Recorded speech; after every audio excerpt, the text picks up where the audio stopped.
필승! 안녕하십니까. 부동산을 구하다 공인중개사 이희구입니다. 오늘 놀라운 매각 사례가 있어서 영상을 찍게 됐습니다.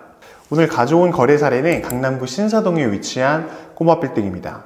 위치는 신사역과 압구정역 사이에 위치한 흔히 나루숲길이라고 불리는 상권 이면에 위치한 건물입니다. 이 건물의 개요를 살펴보면 2종 1번 주거지에 위치해 있으며 대지는 약 33.24평, 연면적은 약 69.62평, 한 70평 정도 되는 그런 규모입니다.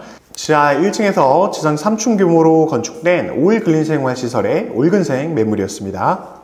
2015년에 증축 및 대수선을 완료했고 지하층이 좀 노출된 그런 형태를 가지고 있는 건물이었습니다. 겉으로 보기에 굉장히 세련돼 보이고 깔끔한 그런 느낌을 주는 건물인데요. 이 건물은 2024년 10월 52억 5천만 원이라는 금액으로 거래가 되었는데요. 이 건물의 매매 사례가 충격적인 이유는 바로 이 건물의 매입 원가 때문입니다. 이 건물의 매도인은 2022년 5월 57억이라는 금액으로 건물을 매입을 했고요. 취등록세 약 2억 6,220만 원, 등기비용 약 1,140만 원, 중개수수료 0.9%로 산입을 해보면 5,130만 원 정도를 매입 원가로 지불했을 것으로 예상이 되는데요. 이 경우에 투입 원가 같은 경우에는 60억 2,490만 원, 약 60억 2,500만 원 정도 투입되었을 것으로 예상이 되는데요. 등기부를 떼어보니까 이 건물 같은 경우에는 2022년 7월 말에 잔금을 치러졌고 채권 최고액 같은 경우에는 약 51억 6천만 원 정도로 기입이 되어 있는데요. 실제 근저당액은 약 43억 정도 되었을 것으로 예상이 됩니다. 이 건물 같은 경우에는 잔금을 치른 이후부터 통임대와 매매를 동시에 진행을 했었는데 매각된 시점까지도 계속해서 공실이었던 것으로 알고 있습니다.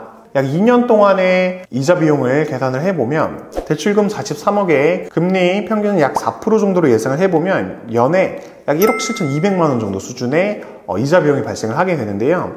대략적으로 2년 정도 계산을 해보면 이자 비용만 약 3억 4,400만 원 정도가 발생을 하게 되는 겁니다.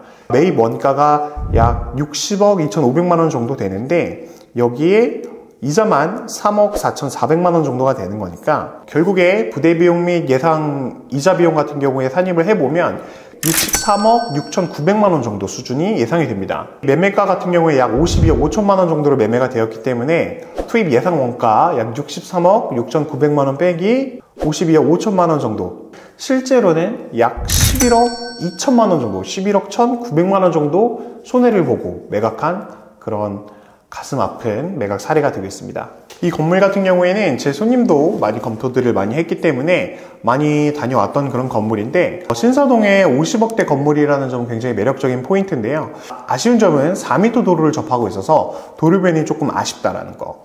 이 건물 같은 경우에는 작은 대지에 지은 건물이기 때문에 층별 면적이 굉장히 작은 그런 건물이었는데요. 건축물 대장상으로도 한 층에 약 18평 내지 17평 정도 규모를 가지고 있던 그런 건물이었습니다. 승강기를 넣거나 층별로 화장실을 두기에는 전용 공간이 굉장히 좁아지는 그런 이슈가 있었던 것 같습니다. 그래서 화장실 같은 경우는 2층에만 하나 따로 있었던 것으로 알고 있고 기존의 지하층에도 화장실이 있었던 것으로 알고 있는데 이걸 없앴다고 합니다.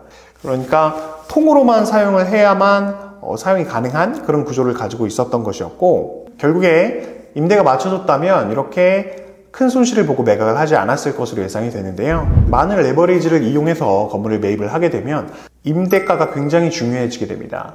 때문에 통임대 혹은 높은 임대료를 계속해서 고집을 하게 되는데요.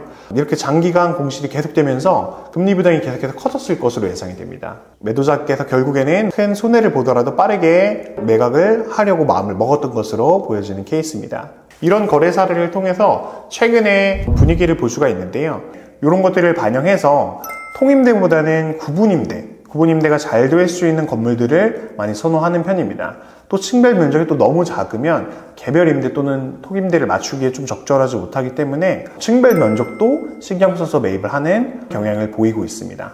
이런 거래 사례를 통해서 건물을 보유하고 계신 분들께서는 내가 금리 부담이 너무 크다면 이 건물이 꼭 통임대만 맞춰야 되는 구조가 아니라고 한다면 적정 수준에서 개별 임대를 맞추는 것도 괜찮은 방법이라고 생각을 합니다. 최근에 매수하는 고객분들이 선호하는 방향은 특히나 강남권, 신사동 이런 상권 같은 경우에는 평당가만 적절하고 개별 임대로 혹은 두세 개 정도 부분 임대가 되어 있는 상태에서 2%대 중반의 수익률을 보인다고 하면 향후에 분명히 수익 차익을 볼 수 있을 거라는 기대감이 있기 때문에 그런 건물들도 매각이 됩니다.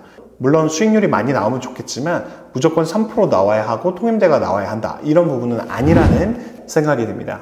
또 건물을 매입을 검토하시는 분들 같은 경우에는 이렇게 오랜 시간 공실이었던 건물들 원가 이하로 팔고 매각하는 그런 케이스들이 종종 나올 수 있기 때문에 내년 초에 한번 이런 건물들이 나온다면 시장을 잘 관찰하시면서 이런 건물들 매입하시는 것도 괜찮은 선택지라고 보여집니다.